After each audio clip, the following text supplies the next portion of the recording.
I think that when I speak of my community, which is the Fond du Lac area, many of you could also make the same claim, in that I am oftentimes stunned at the benevolence of my community, and not just in the actions of some in being generous with their wealth with others, but sometimes with their actions that they take to help people as well. And so that, in that light, is why I bring to you these hometown heroes today. The two individuals behind me, Tom and Christine Otte. Actually, I was just sitting in my seat in the back there, and I remembered that the first time I met these individuals, just kind of a little side story, was that Tom and his brother, were you in that singing group too? Yeah. They did some barbershop quartet. I'm not going to ask them to sing today, but I think you'd enjoy it. But a number of years back, they were advertising their services in the community to go and surprise people with singing. And I did this for my wife. She was teaching her first and second graders, and these two showed up with a couple others and sang to her. So that was my first time in meeting them. And if my memory serves me correctly, I believe they were doing that for charity as well. So these guys have a track record of doing this sort of thing in our community. And Tom's brother, who's sitting over here, we go to the same church, and we were one day cleaning our church building, and he started telling me about this organization that he and his brother had gotten involved with called Sleep in Heavenly Peace. I'd never heard of it before.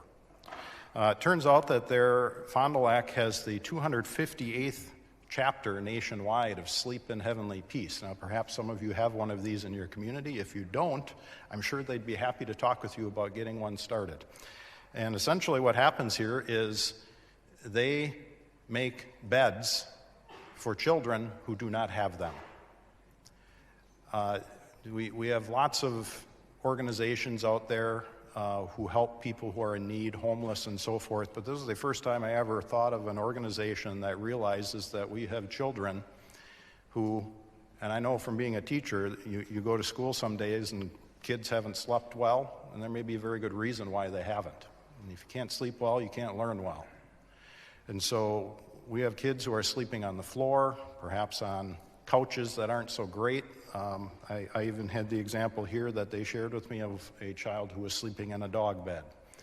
So they build these beds. They don't just buy them. They get all the materials together. They get together on a Saturday or a weekend and put a whole bunch of beds together, and then they distribute them to the children, the families that are in need, along with all the other sort of essentials that you would need for a bed. And so it's my pleasure to invite them here today so that they can tell you a little bit about their story. But these are one of our hometown heroes, Tom and Christine Otte. So if you could let them know your appreciation.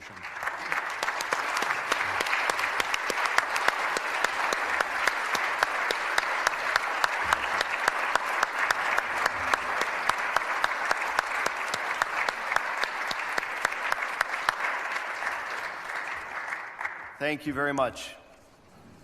First of all, Christine and I want to thank Representative Thiesfeld for this nomination and this award. 3 years ago, I got a rumbling in my heart to start up a chapter of Sleep in Heavenly Peace. It took me 2 years to actually then do it, and I never thought I'd be standing here. I also want to thank my wife, Christine, for being an administrative powerhouse and an incredible partner in all of this. My motivator and seed planter, Brian Scheibach of the Sleep in Heavenly Peace chapter nearby in Portage, for showing me this organization. And most importantly, my team of core leadership volunteers who have surrounded us in Fond du Lac. Nothing would have been accomplished by Christine and I without these wonderful friends, some family, and the many former classmates and generous, hardworking souls who give selflessly of their time, their skills, and their love for children. I'm pretty sure that every one of us had a comfy rest in a bed last night. Mine was a little restless, being excited about today, but nonetheless, our bed is something that we perhaps take for granted. Bedlessness is a word. Some of you may not have ever heard of bedlessness. And if you ask any law enforcement professional, a social worker, a teacher, it is a major problem. They will tell you that currently 3 to 4% of kids nationwide do not have a bed. In Fond du Lac County, we're seeing upwards of 5%.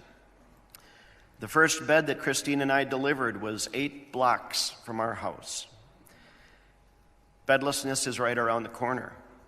That family of 4.9, she was about ready to burst, they were sleeping on yoga mats. It's about that thin. We've seen kids in nests of clothing, 3 boys sharing one sectional couch, and little girls. She had a bed, like Jeremy said. We told them it was a dog bed.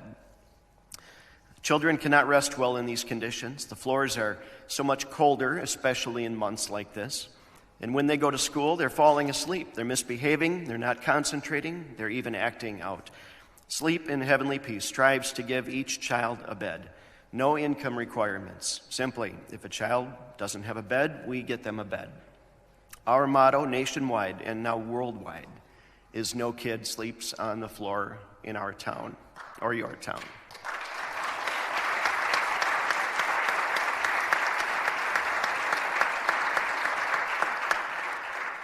SHP was founded in Idaho in 2012, about 10 years ago, by Luke Mickelson. In the past 10 years, we've exploded to 300 chapters nationwide. Wisconsin is proud to have 17 chapters across the Dairyland. How many of you know of a chapter in your district? Great. The rest of you want to have a chapter in your district, all right?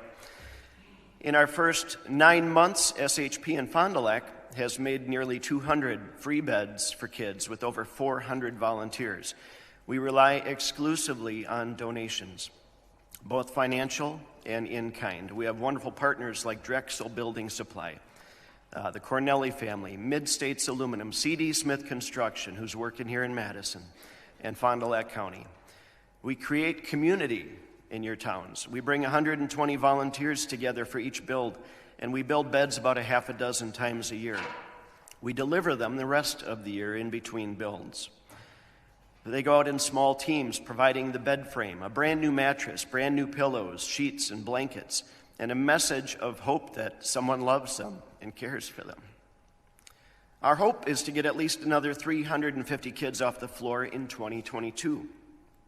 Our only reward, besides all the free sawdust that you can carry home, is the smiles, the laughter, and the joy that we witness when we deliver a bed to a child who's been sleeping on the floor. For some kids, even a 14-year-old girl that we met recently, this is their first bed. To hear a young teenage girl say, "Mom, now I can have a friend over," because before she was ashamed because she didn't have a bed. There are many reasons that a family might end up without beds. Bed bugs, fleas, lice, fires, a quick move out due to domestic violence. But we don't do this for the parents. We do this for the kids who have no control over those situations. And if a kid is sleeping on a hard floor or a dog bed, we try to fix that. So to you, the members of the Assembly, how can Wisconsin end bedlessness? I ask you to consider the infrastructure, the tooling, the expertise, the free, trained labor force that already exists. It's already there in 17 chapters of Sleep in Heavenly Peace, all around our great state of Wisconsin. Consider a way that any grants or programs that currently exist or could exist could help to fund an already well-oiled infrastructure of thousands of volunteers who are ready and willing to continue to get more kids off the floors in Wisconsin. Let's raise the self-esteem of these kids. Let's give them healthier sleeping conditions. Let's elevate their grades and their performance in our schools. Let's look for ways to team up together in Wisconsin to get that 5% of kids who don't know what a good night's sleep is. Let's get them a proper bed with blankets and rest. Go to shpbeds.org, look for the chapter president in your area, and start a conversation of what a partnership might look like, or just go and help build a bed and see what it's all about. Thank you again for this opportunity to speak today, and thank you for this award.